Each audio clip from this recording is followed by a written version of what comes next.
Hi, everybody. Welcome to the first episode of the Cinema DingDong podcast, where we review film series and television series in their entirety. Today, for our first episode, we're going to be reviewing a film series classic, the film quintilogy Planet of the Apes. With me today are Derek and Madeline. I'm Daniel. So, what did you guys think of the Planet of the Apes series? Well, I always thought that the original Planet of the Apes was kind of lightning in a bottle. Like, it became iconic when it was, maybe kind of like a B-movie concept. But really, the people behind Planet of the Apes were incredibly talented. It was based on a novel by the guy who wrote Bridge on the River Kwai, and the screenplay was written by the person who adapted Bridge on the River Kwai into a screenplay. So, already you have amazing writers, and then Ron Serling took that screenplay and, did the amazing twist ending. So you've got the writer of the novel and the writer of the screenplay for Bridge on the River Kwai. You've got Rod Serling, and the director who directed it also directed one of my favorite films, Papillon. So you had all these really amazingly talented people coming to create this film, and so it wasn't exactly like a fluke or lightning in a bottle. It was just a lot of talented people coming together and turning a kind of silly concept into something higher. I just want to take a step back real quick to what you were saying. So for those who, for whatever reason they can't remember who this is, but the name is familiar. Who is Rod Serling? Twilight Zone writer and host. He is the Twilight Zone. Right. he is the Twilight Zone. And just because I want to give a very specific shout out to this person, because I don't know why I've never heard of him, but he's directed a bunch of really great movies. The director of the first Planet of the Apes movie and Papillon, as well as General Patton's biopic, Patton, is named Franklin Schaffnertz. Okay? He is a great director. Is it and you Schaffner? can... No. Is Schaffnertz? Yes. Maybe not. Or Schaffnertz? I'm pretty sure it's Schaffner. William Shatner. It's not William Shatner, okay? It is great we should directorial have a debut. list of the cast and crew. We should have a list of the 'Cause I'm cast just and like- crew. Clickety-click. I have it right here. Okay, what's the Click-clack. director's name? Okay, director? No, I don't have that. You idiot. I have the actors in it No, and the you characters they fool. play. We'll get to the characters and the actors in a minute. I want to go back to the thing where you said it was a B movie that turned out to be better than a B movie. It's a very accurate way to describe just the idea of what that movie is. It seems hilarious. It seems silly and over the top, and it's like everyone came together and said, but let's not do it dumb. I'm going to say something that everyone's going to disagree with, because I hear this a lot. And I know it's about to devolve into something you guys will see coming a mile away. But Star Wars. I always compare Star Wars to being as good a movie as things like The Godfather, and they're both regarded as lesser art because they're regarded as cheesy, I guess. I don't consider the original trilogy of Star Wars cheesy, but people say it's cheesy. People say Planet of the Apes is old and cheesy, but I also think that it's legitimately intelligent and just a great work of actual art. I compare this to other movies. I don't know if you're gonna keep this part that I was mentioning earlier, but Citizen Kane and Godfather. I know those are obvious, good movie references to throw out, but I would put that on par as a top tier movie. The first Planet of the Apes is terrific, and I'm not sure that if it had been made at any other point, it could have been any better than it was. I think it was as good as anyone could have possibly made it. I don't know if people will say, yeah, it was okay. It was kind of, it's really dated and whatever, but watching it again with you guys, it was more awesome than I even remembered. Well, I think that people mistake simplicity for being less sophisticated, but I think that the whole idea of myths and parables and legends, I think those are kind of timeless and classic. Yeah. I just want to say that you are getting really early with the Star Wars regression. I know, I'm sorry. Let's not even bring it up again until next episode then. Early.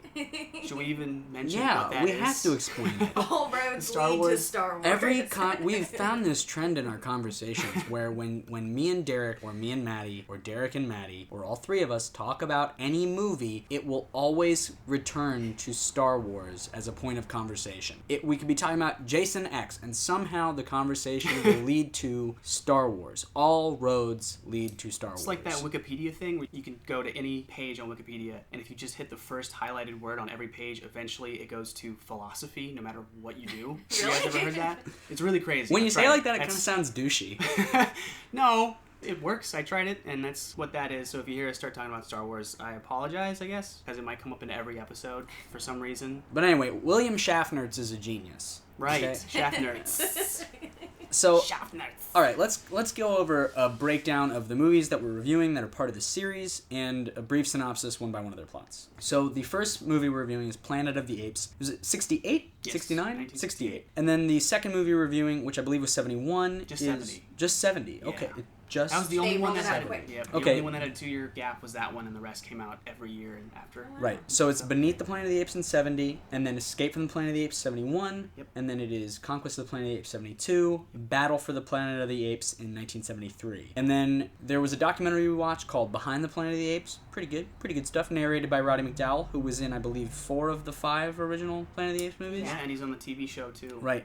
Oh yeah, a lot of people don't know that there was a TV show and an animated morning cartoon show. So Derek watched both of those, and let me tell you, it was agonizing for both of us. Just because you had to hear about it. Yeah, I didn't want to hear about this. Yeah. Why do you think I didn't watch it? We'll get into it a sounded little bit, horrible. but we'll probably refrain from talking about those as much as we talk about the movies. Oh yeah, hey guys, did you know that there were 3 reboot Planet of the Apes movies? I did not know that. Right, and they're coming out with another one. Crazy. Yeah, pretty weird. We're We'll kidding. We've probably seen talk all of about, those. Yes, and fills me with. I don't even.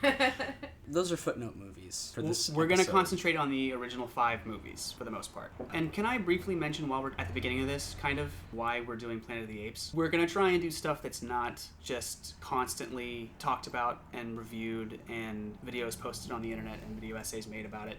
We'll never do Star Wars. Or we might do something very specific related to Star Wars, but it wouldn't be like 10 things you didn't know about Star Wars. Because no matter what that list is, we already know those things because it's something that's shoved into every facet of everyone's lives constantly, and I don't think any of us want to repeat what's like already obvious. So we're gonna do stuff like Planet of the Apes, which I don't hear too much about, and stuff like I don't know, what was the other stuff we were gonna do? The Exorcist. Yes. Yeah, no one really talks too much about, especially the later movies, which aren't as good, but they're very, very, very interesting. Especially the second one. That one's talked about a little bit, but no one talks about Exorcist 3. No one talks about the 2 that you were telling me about. Oh Maddie. yeah, like I watched one of them and I didn't realize that basically 2 directors were given the same concept, the same actors, a very similar script, and they both made their own version of it within the same year. All right, but And this so- is not the Yeah, sorry. Exorcist Sorry. episode. Sorry. I'm this only is throwing the this out there Planet of the because Apes the episode. introduction of the podcast is, if it's out the window, I It's think null. they need to know a Right. little bit about what we're doing. Because it's not going to be the same shit, you guys. The Guardians of the Galaxies Yeah, episode. it's not going to be the little red circle and the red arrow in the thumbnail that's clearly clickbait that I click on anyway because I'm part of the problem. So, I'm actually kind of surprised. Like, I'm a big fan of fan theories and stuff like that, and I was actually not able to find any fan theories about the original 5 movies, other than how they connected to the new ones. But we have crafted some. I got real excited when I remembered that. We have crafted at least 1, if not 2, doozies for you. 2 pretty good ones. So stay tuned That'll in be the audio last. land. Should I just go through the stuff we're going to Well, mention? maybe we should just remember? talk about Star Wars. Just get to the point Yeah, of sure. it all. Let's go over the plots of each Okay, of the right. 5 movies. Okay. So the plot of the first one is Charlton Heston plays Taylor. He's an astronaut with 3 other astronauts. Sexist. And, Well, she was dead. So dead women don't count, Maddie? Okay. So the movie opens with some astronauts about to go into deep sleep. I don't remember where their destination is or if they say it yet in the first movie. Is their destination another planet or was it literally supposed to be just deep space exploration? Yeah, and I think they were testing the Haslan curve thing. Yeah, They were testing that we're gonna get deeper into hypothesis. that, but there's basically this scientific theory, Or fake scientific theory. fake scientific theory that the movie uses in pretty much all of the original movies called the Haslan curve, and it's like the reason why everything happens is the reason people are thrown so far into the future, and it's the reason they're able in later entries in the franchise they're able to come back to modern-ish day Earth. Where you get to meet the actual guy himself, who's kind of a dick. Yeah, the guy who Kind of. Yeah. the guy who Shoots a discovered baby the Haslan. gorilla like it ain't no An thing. advocate for ape-abortion. Right, Sorry, ape-abortion. I was just waiting. You to were do sitting on that yes. one, huh? Okay. I was just ready. That's Yeah, I right, ladies and forgot. gentlemen. We- This episode contains graphic ape-abortion talk, so if you're sensitive to that, you should tune out. I'm gonna be throwing puns around like crazy. Right, Planet of the Snapes. No, that was just for us because it's stupid. Imagine a bunch of Alan Rickman in his black wig running around on a planet. I already wrote that. I wrote It's it and I gonna be pitched great. it, and my career is already ruined before it began. Okay, so the first movie, there's astronauts. They're deep space explorers. Taylor is making his last recorded diary entry, I guess. And then they go into deep sleep, and then they crash onto a mysterious desert-like planet, and they all make it out except one of the astronauts, who is just this horrible, disgusting mummy. And then they are in the ocean, they jump out. So they're on an alien planet, and then they go, oh my god, there's people, but they don't talk. Oh my god, there's monkeys, and they do talk. And then they get attacked and kidnapped, and Taylor is separated from the other two astronauts, who he meets up with later. One of them is lobotomized, the other one is turned into a museum exhibit, like a taxidermied person, which is also pretty scary, but also kind of funny.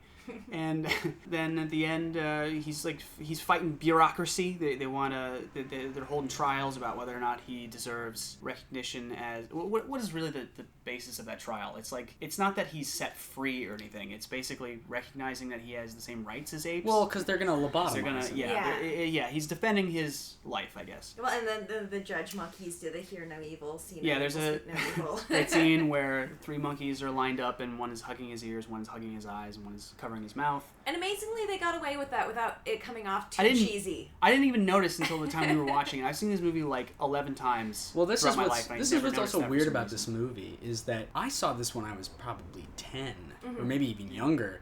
And it didn't bother me at all. And as an adult, it's kind of graphic and messed up. The whole movie? It deals with some really too adult ideas. It is something that didn't freak me out as much as a kid that it does now, which is weird. It's usually the opposite. Usually something I'll see as a kid will scare me more than it does as an adult. But it really, it was more graphic than I remembered. I mean, they have a trial to determine if a creature deserves to have its brain. Yeah. You know what I mean? That's heavy.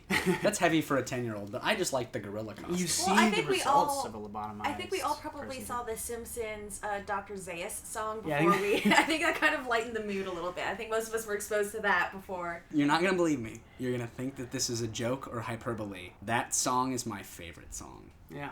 It's so good. If they made the real musical, I would probably go and see it. I would. Well, also, just based on how great the movie is, I would see it. But if the Simpsons writers wrote a Planet of the Apes musical, I would buy tickets every day. Oh my god. I would ruin my life. It'd be the new Hamilton. Spending money on it. Or what was the one before that was huge? Trey Parker and Matt Stone's... Book of Mormon. Yeah, the new... that. But yeah, so going back to the plot, so they have a trial, but Taylor escapes. They find these ruins that they've been mentioning before in the movie. They're old remains of some civilization. Is that in the Forbidden Zone? In the Forbidden Zone. There's a Forbidden Zone where there's some archaeologists allowed in to do some excavating, but other than that, most people aren't allowed in there. It's like a religious... What is it called? No-go? I don't know. Religious no-go zone. So, is it a forbidden zone? It's a forbidden zone. Oh, that makes sense now. So they go, or he goes, and everyone's chasing after him. And in the end, it turns out that the remains, that the other scientist who's played by Roddy McDowall, whose name is Cornelius. I kept wanting to call him Galen. His name's Galen in the show. I'll get to that. He and Zira, the other ape, are on his side about the revelation that humans once ruled this planet, and Zaius is there too. But I was going to say, Taylor makes his point by finding a human-like doll that says "Mama," and he goes, "See, what kind of an ape civilization would design something as crazy as that?" Dead on Charlton Heston. That's not even the line at all, but that's kind of the Which is gist. not a very good conclusion to make, because like we have like little gorilla dolls that say like "I love you" and stuff like that. That's a fair what is it called? Not plot hole, but it's a retroactive criticism, because they didn't have talking gorilla dolls back in 1968. Okay, that's true. I'm sure they did. They did. Maybe they did. I was there, so I could tell you. Also, I want to correct something you said real quick, if I can, because Cornelius is the scientist making the supposition, and it's not that apes or that humans once ruled that planet, it's that they at one point could speak. They could speak. Yeah, yes. I don't think they go and that they lost the ability to speak. Well, and doesn't Dr. Zaius know that, and he's trying to keep that hidden? Yes, it's really, it turns out that he knows, and he also knows or believes that mankind is dangerous and needs to be kept squashed beneath the ape government's feet. What is it called when you keep some population? Boot? No, I mean that's under I guess his they don't heel. have boots. No, Wait, it's like oppression. Oppressed. Anyway, Dr. Zaius kind of reveals that you need to keep these people oppressed because they're crazy. They're gonna start wars with us and stuff like that. And then Taylor's allowed to ride away with his primitive human bride, I guess, whose name escapes me again. Nova. Thank you. But he Nova. names her like she doesn't have a name. Like he just calls her Nova. You will be Nova. You will be Nova. My dog back home is named Nova. I'm just kidding. That'd be fucked up.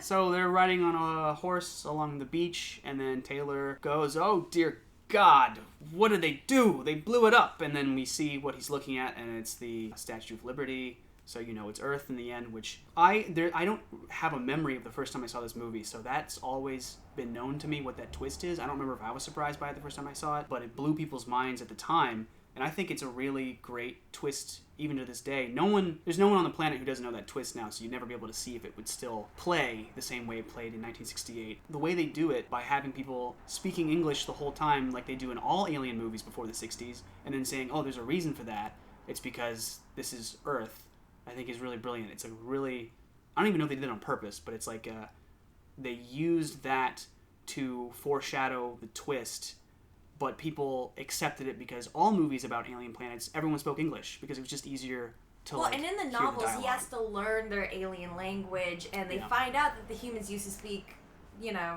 whatever alien language it was, and that they were intelligent, but it wasn't supposed to be Earth. It was just supposed to be like, I guess, a parallel evolutionary thing. Yeah, so. you should mention... I'm going to interrupt this right now so that Maddie can talk a little bit about the book, because she was the person in charge of researching the book. Okay. He actually listened to the telecast, then. I listened to... Yeah, I did. You don't think I've you've forgotten all of it. You don't think you've been... I wrote it down. You don't think you've been talking for the whole podcast? No, I'm talking too much. Is this Derek's podcast all of a sudden? I was telling her that she should talk about the change of the ending. Well, yeah, that was... Rod told us Serling about essentially did, I think, what was it, like 60 drafts of the screenplay, even though he didn't take any credit for it. And he was the one who came up with the twist ending of the whole, it's Earth. And, it kind of... It's so weird to look back and realize that the original novel and the original screenplay didn't even include that twist, because, it doesn't make a whole lot of sense. Yeah, it's like the movie... that's what the movies... It seems... You said it best when you said it's... like naturally where the story is supposed to go, and it just didn't do that originally, which is really weird. But that's what it feels like it was always supposed to be. Well, you know how you know that the story doesn't work without that is because they made that movie in 2001, and it was terrible. What? That it is was true. called Planet of the Apes, and it was directed by Tim Burton. Burton. It did turn out to be another planet that just happened to have humans and apes. That's the real twist. I bet a lot of you who saw that movie didn't realize at the end when he goes back to Earth, he's not going into the monkey super future. He's going back in time to Earth, except that General Fade got there first. Well, that's like, I didn't understand the whole concept of the movie because they didn't explain it well, but essentially it was like there's this wormhole that works like whoever goes in there first actually ends up getting there last, and so that's why the people who followed Mark Wahlberg got there first, and they created the human people and all that kind of... It's so stupid. But anyways, so General Fade follows him back through the wormhole, so he ends up getting there before Mark Wahlberg and taking over the planet with monkeys, and I don't know. I saw that in theaters when it came out, and me too. Like when the credits started rolling, there was like these weird like groans of like... what? I don't it was like really quiet. It was really funny. But I don't it was remember them because explaining that in the movie. Did they explain how the wormhole worked? Until you told me that, or No. until we watched it together again, I didn't know that. When I saw it as a kid, I assumed it was just the future of the I don't want to dwell on. They were on. I was like, that's stupid. I don't want to dwell on this too much, but I just want to say I thought that movie's end suggested that he went even further into the future and that history repeated itself. No, it was no. But no, it wasn't that. It requires you to understand rules that aren't presented. Yeah. So, 5 stars. I give that movie 5 stars. Apparently, for being even great. Tim Burton really didn't understand the ending. Like, he's been asked about it, and he's just like, I didn't write the script. He does that all the time. He is someone who, he's like one of those two-faced directors who turn into a crazy person later in their career, but it turns out they were always crazy. Right. Where, like, he just never, I don't think he ever gave a shit, and all of his explanations for why movies are the way they are, he's just like, this guy, like, someone else made that decision for me. I think he went crazy in the mid-90s. Everything before the mid-90s was really great. I really think it's... I have this theory about certain people that they get wrapped up in the cult of personality around them. Yeah. So, Tim Burton immediately conjures a style, and that attracts a certain type of fan who becomes such a loyal fan base that they begin to determine what he makes. They're blinded by their love for him. Right. Just imagine, 90s Tim Burton choosing to make Charlie and the Chocolate Factory, choosing to make Alice in Wonderland. You almost can't see it because he didn't adapt works at that point. He made a biopic of Ed Wood, and then he made Edward Scissorhands. Batman is Batman different was the because only- Batman was an untouchable property at the time. Yeah. Comic book movies were not in vogue like they Well, are now. I think it's that he just kind of got older and he got lazy and he's like, I just want to make movies with my best friend and my That's wife. true. Like, I just His wanna... whole team is like his friends and family, so I guess good for him that he's always having fun. Right, he's the not- goth Adam Sandler. Yeah, he's not a. Oh my god, that's the greatest description of him I've ever heard. I guess. Yeah. Getting back to the first movie, it's like really not abundantly clear what their scientific mission was other than to discover the Hasline curve or whatever, like to prove whether it was true or not. Was was that certainly in there? I don't even remember if he said. I know that they That's why happened they to were- prove it true. I don't know if that was the point of their mission. And they say that the woman who died, who I don't even know what her name was. It's so horrible. What was her name? That's okay. I mean, you never see her alive, so it's But hard to like remember. they said, like she was going to be the new Eve of this new world. That's they right. They were gonna colonize something. Why would you colonize a planet with 3 dudes and 1 woman? That like makes no sense. Only one woman? I've One heard. woman. I've heard. I don't even know if the movie got it right, but there's a. That wouldn't work obviously because it's such a small population. But I've heard that when you repopulate, one gender needs to or could be way less. Could be way less of them than the other gender, but I don't know which one it is. It's you need more women than men. Okay. Because And like that one really guy doesn't- can impregnate a bunch of women, but like Well, that This gets- is a stupid point, Mhm. but there's such a thing in genetics as a bottleneck yes, extinction. No, yes, yeah. Okay, so under a certain amount, it doesn't matter. Yeah. You could have 50 that's women the and thing, one being guy, and it wouldn't metaphorical. make a lick No, of yeah. difference. He might have That would been be- being metaphorical. I'm not sure. Maybe. Yeah, he could be because Okay. he talks in the beginning of the movie a lot like someone who's just kind of philosophizing and just like. That's the one question I have about this movie in terms of can I say this is a valid criticism or am I being Fine. nitpicky I was because gonna it's say so we great? should get to this. We have plot holes. Well, Even though the movie's great. I don't know if it's a plot hole. There's some flaws that we could Why? mention. If you're just gonna have her be dead before the first scene, why even have a girl astronaut?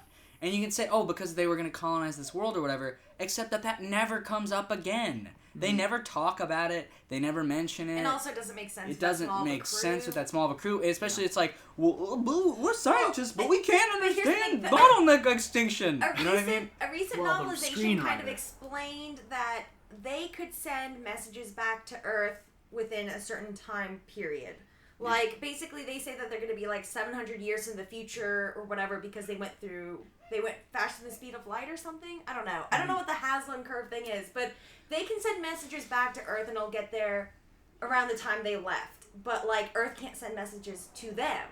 Yeah. So... It sounds to me. So maybe they're like information gathering for like another like a wave of people that are gonna come. I think that's forward. what it is. I'd be willing to bet that there was stuff just maybe cut for time. Maybe not even cut for time. Maybe in the original script or one of the versions of the script. Even with the clues we get in the movie, even though they may have cut some things for time, or there may have been something in a version of the script that didn't end up in the movie. I think what it seems like they're saying is they're being sent to a place to check it out first, send messages back about it, and then more people would show up. And I think his mentioning the female astronaut as being their Eve is just him waxing about like she was gonna be the first woman of the new colony. Yeah, it was just him talking about where human beings are now. I wanted to address something you said, and then I wanted to respond to that, if I could. Yeah. So, they're actually 2,000,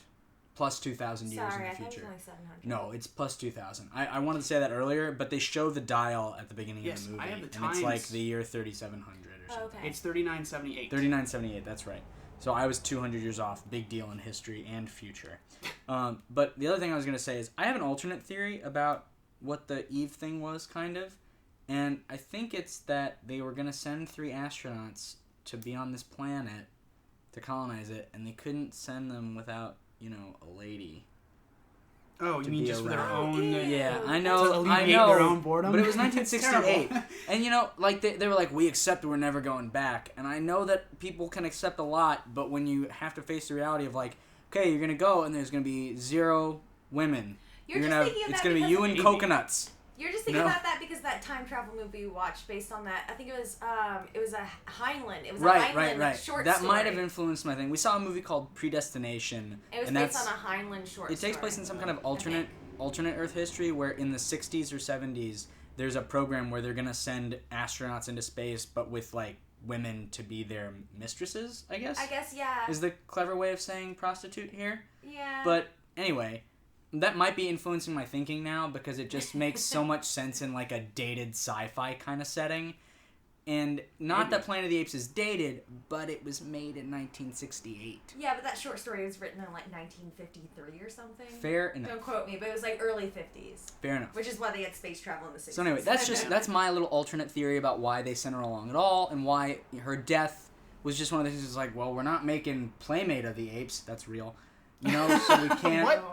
We can't have anything like... There's a real porn based on Planet of the Apes called Playmate of the Apes. You didn't tell me about this before, so I could watch it. I'm just kidding. Yeah, you're kidding. Well, anyway, so you were saying for about... my own just intellectual That's okay. Curiosity. Wait, so it's just like literally just this poor lady astronaut is just gonna be like a bank train with the That's my other theory. male astronauts? That's my theory. I have no evidence. Oh, unless two of the astronauts were gay, and then she was just for Charlton Heston, and then the... That would have been way more progressive than I'm gonna give them credit for. They have each other, but who does he have? We gotta give him a woman. Okay, okay. Challenge. Huh?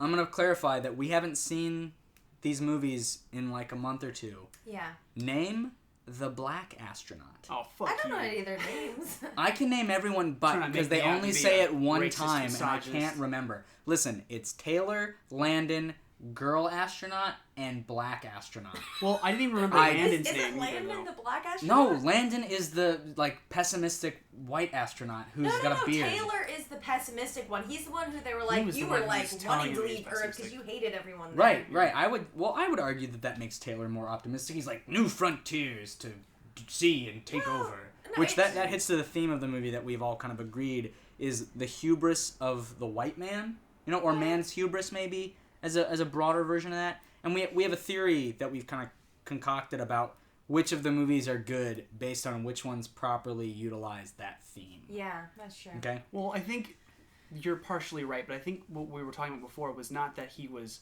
optimistic and then he was knocked down a peg. He was pessimistic first, then he started fighting for his right as a human being, and then in the end he was reminded of why human beings ultimately pissed him off in the first place. I guess he goes up a peg and then gets knocked down a peg.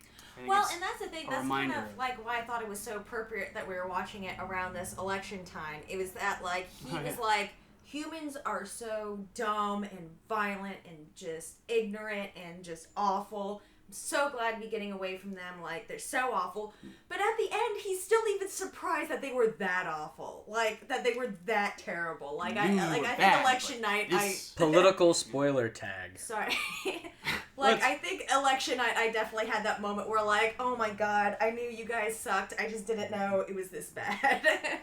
Did we watch this like the night before that, or was it? No, it was a little while before, I think. But yeah, it was definitely like that Planet of the Apes moment where you just I want to move away from this. Okay. So the second movie, Beneath the Planet of the Apes, follows in the immediate aftermath of the first Planet of the Apes movie.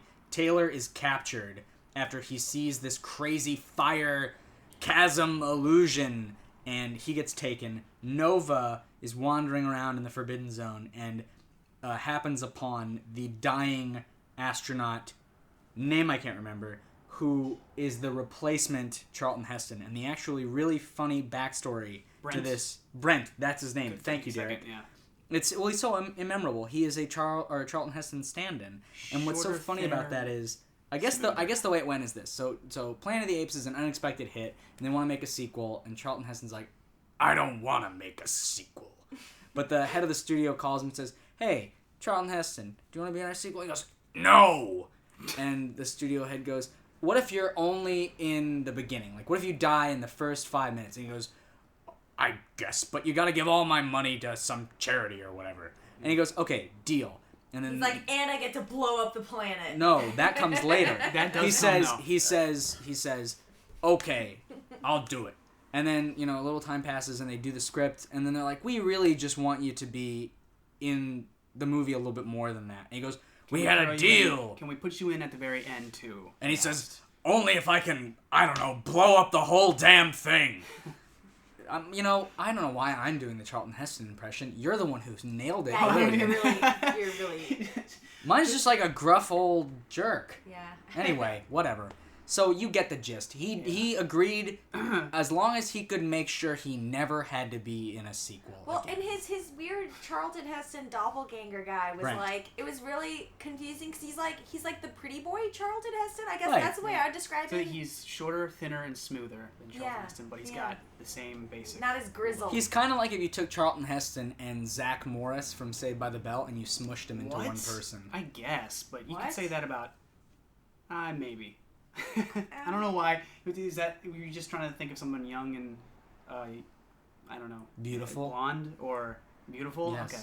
I was. Thank you. Yeah, I guess I could see that. Well, and here's where the novelization that recently came out like a few years ago comes in, because this doesn't make sense that they would send a rescue crew for them if they went so far into the future because of their time travel abilities or whatever. Mm-hmm. But the novelization explains that the Haslam curve, again, allows the person to travel into the future, I guess, relative to Earth time, but you can still send messages back in real time. They just can't send messages to you.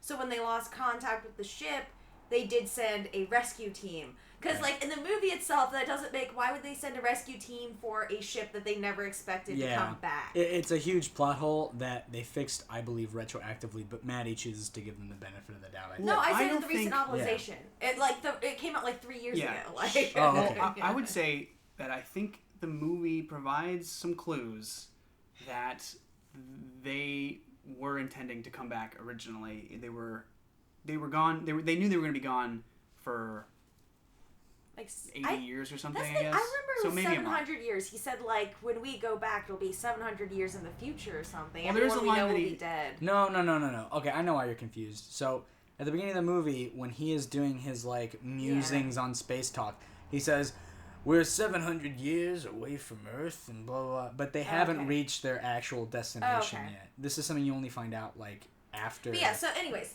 with the land. Haslam curve, you can communicate back to Earth in real time. They can't communicate with you. So they sent a rescue team to go figure out what happened to the first ship, and that's where...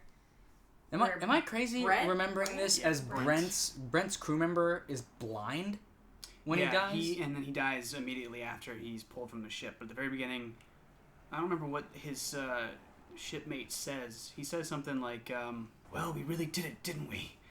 Now it's time for me to move on. I think that's exactly it. Yeah. I can't be sure, but yeah. It just sounds like something he would say before the character would die in a movie made in 1970. Yeah. I don't remember at all what he said. Oh, and also, can I point out in the Forbidden Zone, they have these scarecrow things that look exactly like the sigil for House of Bolton in Game of Thrones. Like, most scarecrows look like people-shaped, scarecrows. These are like kind of big flayed X's in the, like, on the sides of the canyon, and it looked very much like the sigil for House Bolton. Look it up. It's weird. It might be on purpose. I mean, it's does that show pull from other fantasy and science fiction stuff? Probably. If you were going to have a scale of scarecrows from Wizard of Oz to Game of Thrones, it would fall closer to the Game of Thrones spectrum. Well, That's it's like for it's supposed to sure. be it's a sigil. It's not supposed to be a scarecrow. It's supposed to be like a flayed man. Fair enough. And they just like it's a weird kind of like X-shaped person. Well,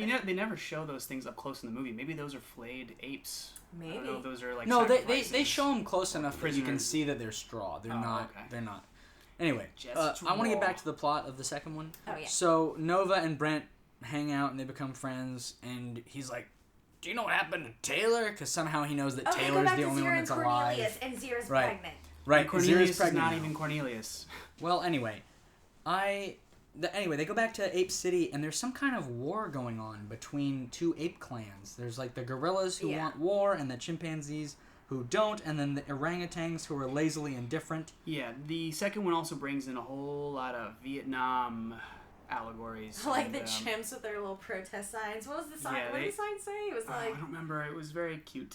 It's Yeah. like, make love, not ape war. I don't know. That's not clever. It That's was like close, I'm sure. It, yeah, it's The something second like, one was really weird and not very memorable, I guess, is what we're trying to say. Yeah, I think this is. We're gonna get into at the end of this podcast. I think we should all go around saying which of the movies we love and which ones we don't think are up to standard. This one I will defend, but I also feel like of the 4 of the movies that I like, which are the first 4 and not the 5th one, that is the weakest one because of all the things that we're talking about now. It's very uneven, and it goes into like a really specific 1970s references instead of being more about a bigger story just about mankind in general. It's like really it almost seemed like going for the satirical political- rather yeah. than like it's more satirical than the first one was like very it's making it like a wasn't- broader statement kind of. yeah, it was taking like a hard line on something, and it wasn't supposed to be kind of silly. But the second one gets silly, I think, a little bit on purpose. Yeah. And I think it hurts it a little bit.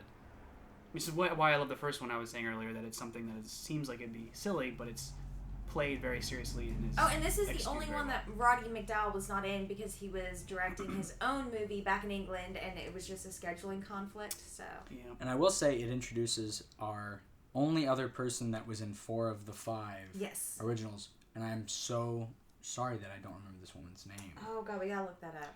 We will. Because she always plays very different characters. Yeah. It's Yes. hard to. She only plays the same character twice, and the first time she plays her is totally different from the second time she plays her. in because terms she's of like a performance. chimp who doesn't Right. speak versus a Yeah. chimp that does eventually. One of the things I did want to clarify real quick, I looked it up while Derek was talking, and I wasn't listening to him. But I made sure about whether or not Zero was pregnant in Beneath or Escape from the Planet of the Apes. Right. And you're right, it's Beneath, because Yes. it would literally have to take place over a year in Escape for her Yeah. to get pregnant. Yeah, it's true. and I think have they're the only there baby. for like a Yeah. month or something. Oh yeah, spoiler alert, in Escape from Planet of the Apes, Dr. Zero and Cornelius have a baby. We already Oh. mentioned the abortion. I think everyone. I knows know, that. I'm just spoiler alerting for this movie that's over 40 years old. Okay? I guess I should have So- spoiler alerted for the ending of the first Planet of the Apes. Well, I think we should just have a generic spoiler. warning. Generic I mean, like if spoiler. you're watching an Starting now. in-depth review of a series, like Yeah. don't. Well, I was making a joke that the movie is 40 years old. If you haven't seen it by now, you know, I'm not going to spoiler tag Okay, well, in any sort of serious fashion. This is a good jump off point for my story about my friends. Oh, Oh, yes. yeah, go ahead. You wouldn't think you could ever meet someone who didn't know the twist ending to the Planet of the Apes. All right, so I'm gonna try and make this quick. But when the first reboot, actually it was the second reboot, came out in 2011, which was Rise of the Planet of the Apes with James Franco and some other people. I saw that with my friends in Denver, I think, or maybe we just moved to Los Angeles. And then after the movie was over, we were all talking about how we didn't like it. And one of my friends said something along the lines of like, what really bothers me is what they should have made the statement in the movie that this took place in an alternate reality, like, or on a different planet.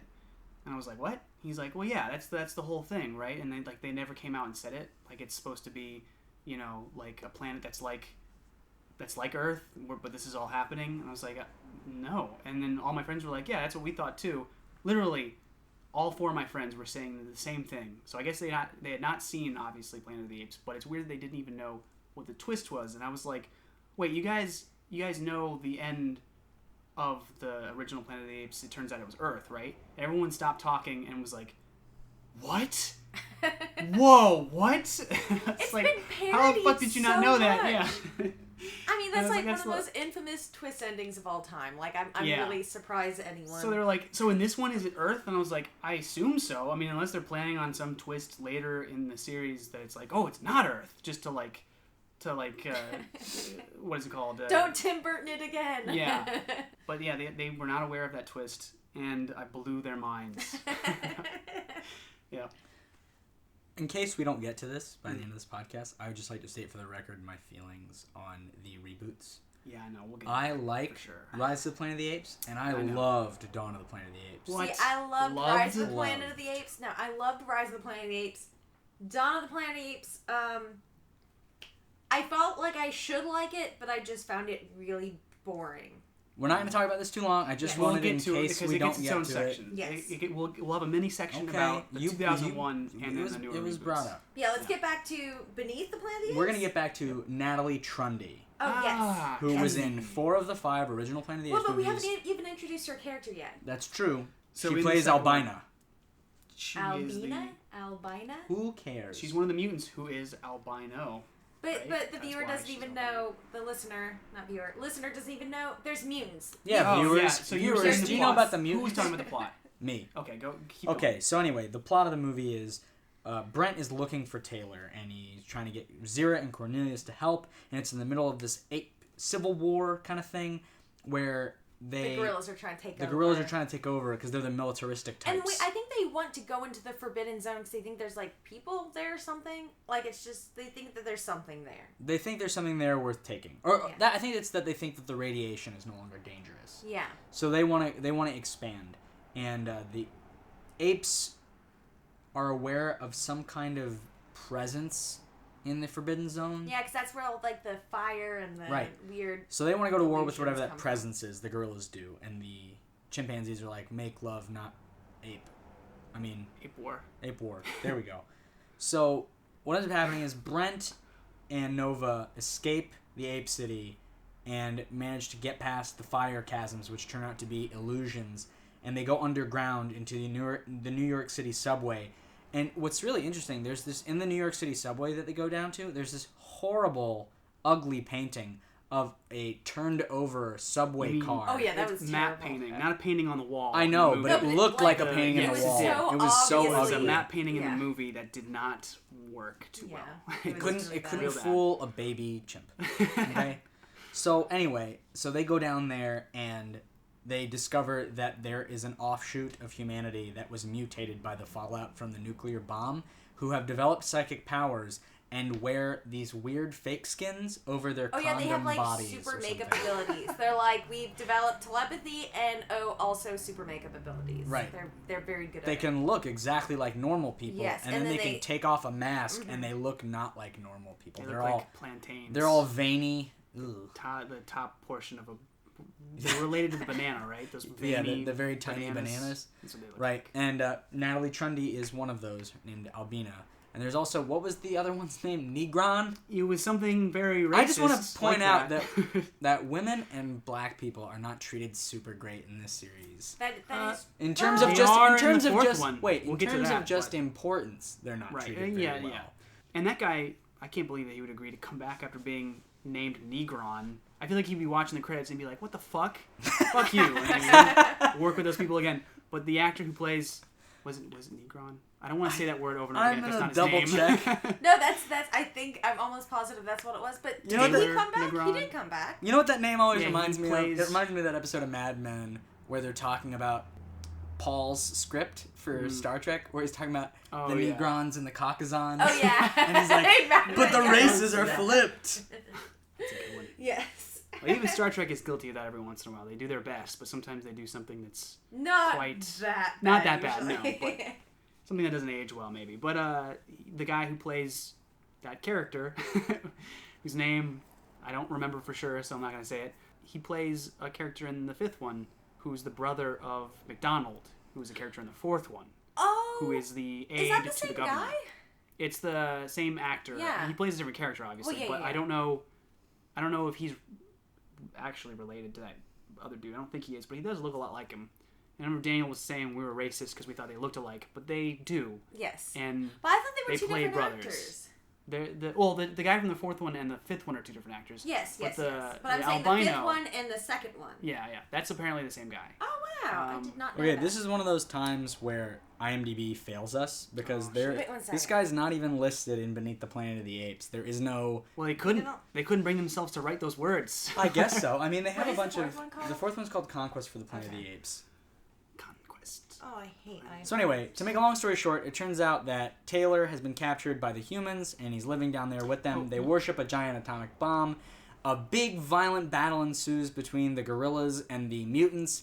Everybody is killed, and the final act of Taylor is to push a button that launches a super duper mega completely blows the earth apart atomic bomb. And that is how the second one ends. Credits with absolute silence over them. Yeah, I like that choice. Actually. Incredibly depressing. So anyway, I just want to point out very quickly about this movie. This is a movie that I think is okay, but fails in the level that it doesn't access the idea of the hubris of man as much. Yeah, you actually brought me around when you told me that. You called me one time and told me that. And I was like, that is true.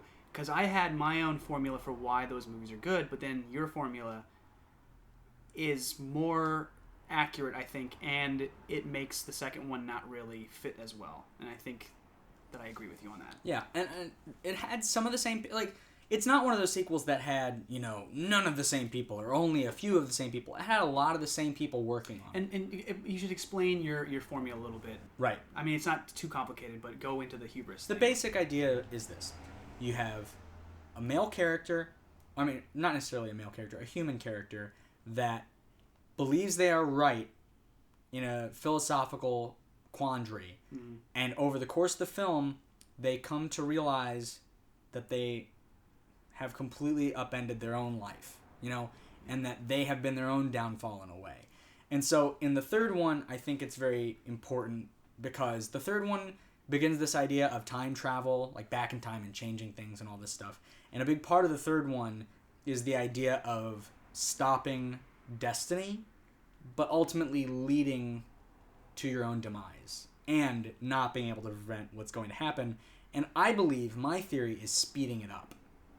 Okay? Yeah. So we'll get into that too. That's part of the fan theory that we it's part of one of the fan theories that we have, I believe. yeah. By the way, different actors. Sorry. What? No, That's the impossible. fifth one No. and the No, the fifth one, the second one. It's Don Pedro Colley in Beneath the Planet of the Apes, and then it's what's his name? Hari something, Hari something, in Conquest. He's got to be in one of them.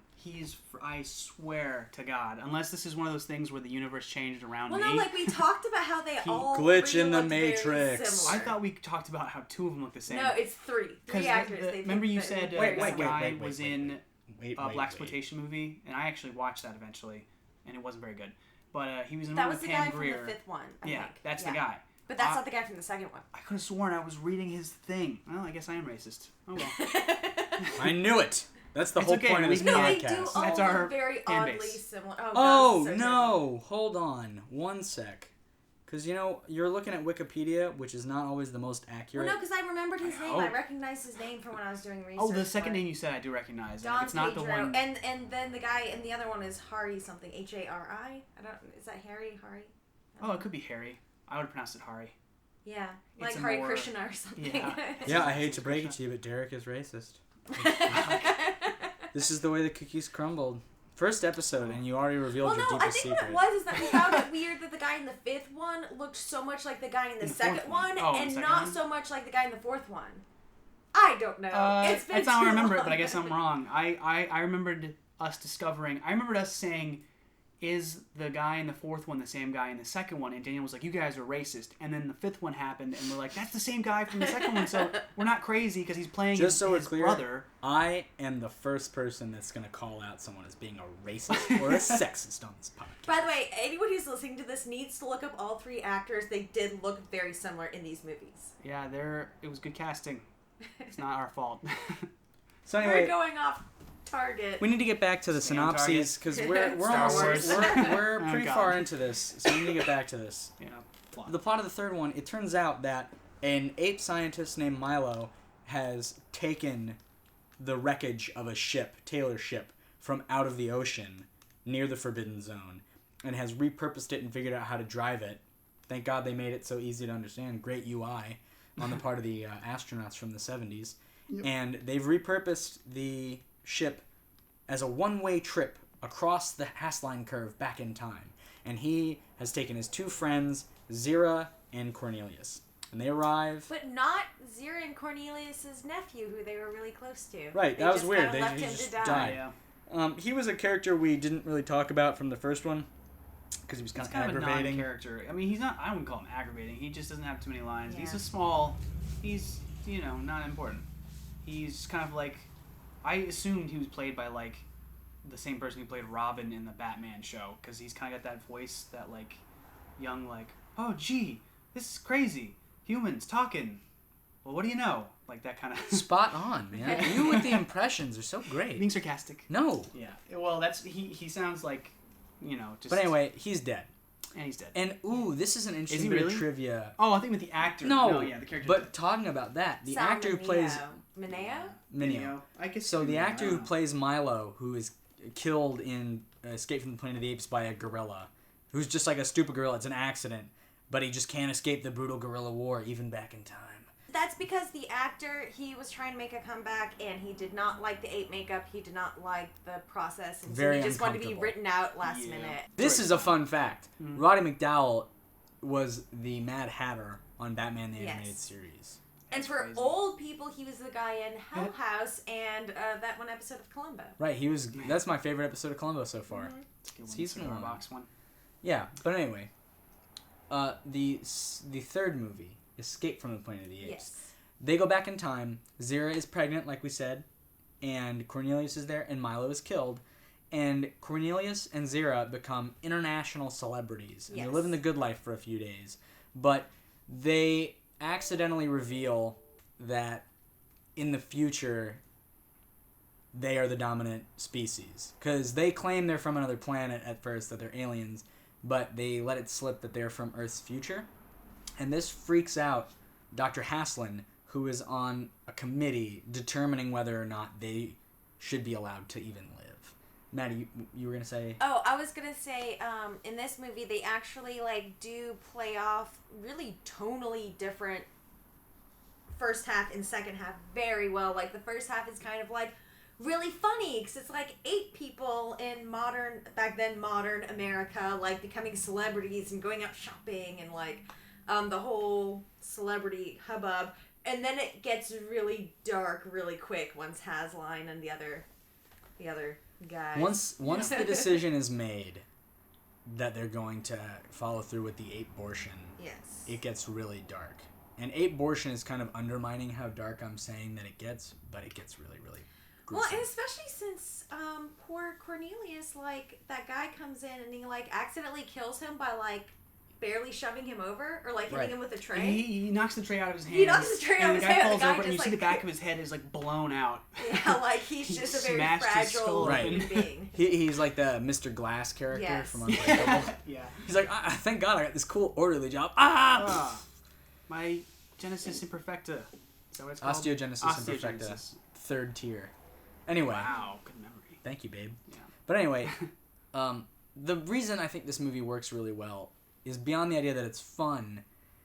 It deals again with that idea of man's hubris. Haslin desperately wants to avoid the downfall of mankind as the dominant species on Earth, and that very attitude leads into the events of the fourth one, which not only follow through with the promise of fate, but expedite it. Because in the fourth one, Cornelius and Zira's child, Caesar, is the one who brings about the revolution when, according to Cornelius and Zira's testimony in the third one, the revolution is supposed to come 300 or 400 years from where they are in time at that point. So that would be about 2300. It was he was a character from Oh my God, it's Aldous, my tongue. no. Oh my God, you're so close. You are. It's an A-D something S. Was it Aldous? Aldo. It's Aldo. Right. It's I was Albus thinking Dumbledore. Aldous Huxley. Oh. Albus Dumbledore brings about on the planet of the Snapes. Oh my God. Oh my God. That's brilliant. Jesus Christ. Anyway, So yeah, it was Aldo originally 300 years after, and so this guy who was trying to prevent the apes from taking over actually made them take over a lot sooner. I also want to say that Caesar is his slave name. His real given name is Milo. Yeah. His parents named him Milo after the the dead scientist. friend that saved their lives by taking them on the ship. And he too is played by Roddy McDowall. That's Yes. how Roddy McDowall's in the fourth one, That's how he because comes back. and He the plays fifth one, Caesar. yeah, he plays. And his I son. also really love that Roddy McDowall's performance as Cornelius versus as Caesar is remarkably different. Yes. Yeah, And he so much more always- fun, I think, in the fourth one when he plays Caesar. Yeah, I think that's what he said he enjoyed the most, was playing Caesar. I'm going to hold off on talking about his performance in the fourth one real quick. I want to point out why that thing you were saying about the third one bringing up hubris again works so well. There's a line in the movie said by, what's his name's character? Khan. My God, I can't remember his name. Ricardo Montalban? Thank you. Right. It's so obvious. He says, if it's our destiny to be ruled by apes, then let it be. And he's the best human. Yeah, Oh, yeah, and that he's whole so thing nice. is he's a person who's like, however life unfolds, you just have to accept things are out of your control, versus this scientist's obsession with controlling the future, and that ends up being humanity's downfall. The first one, the apes are not perfect, but the day-to-day ape is generally good. Yeah. You know, like Zira and really, it's just Cornelius the are good. chimpanzees. Yeah, I That's guess a little racist. that gets okay? no, it's not. Jesus, that's Maddie. racist. You're racist. Oh God. Anyway. Well, no, that's kind of like the weird, troubling thing that, like, because the fourth one was kind of almost. It was kind of almost in the same line as blaxploitation films. Like, it was very much about, like, fight the power, fight the man. No, Cha-cha-cha-cha. I don't know that I see that connection, but if you want to expand Well, on no, it. No, they, it they really actually is. They said say that, it. like, black I can see audiences it, really too. loved the film because it was all about, like, rising up and being, like... That's funny because the fourth one came out man. the same year. Oh no, it didn't. I was gonna say it came out in '73, but it came. Oh out wait, in you're talking about the fourth one? Yes. I thought you said the first one. I'm sorry. I No, sound that- whoa, Fourth that'd one, be weird. no. I was like, Fourth how's the It first one of invented blaxploitation? blaxploitation. Well, no, what's weird about it, Jesus. though, is that, like, think about it, like... Yeah.